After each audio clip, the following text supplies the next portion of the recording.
Mic சாப்பிடவே முடியாத அளவு சாக்லேட் கேட்டான். உடனே பைகள் நிரம்பின. பிறகு ஒரு கோட்டை தோன்றியது. அதே நேரம் பூமி அதிர்ந்தது.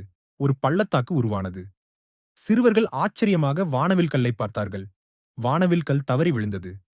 நண்பர்கள் உடனடியாக பள்ளத்தாக்கில் சென்று தேடினார்கள். அதை ஓடையில் இருந்த ஒரு கல்லின் மீது கண்டுபிடித்தார்கள். மைக் அதை எடுக்கப் போனான். ஆனால் அது ஒரு பெரிய முதலை.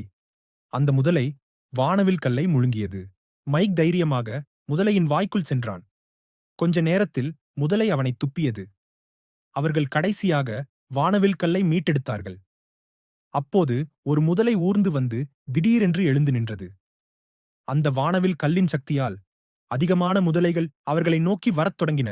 சிறுவர்கள் பயந்து பின்வாங்கினார்கள். அந்த சமயத்தில் மைக் வேகமாக அவர்கள் தப்பிக்க வேண்டும் என்று வேண்டினான்.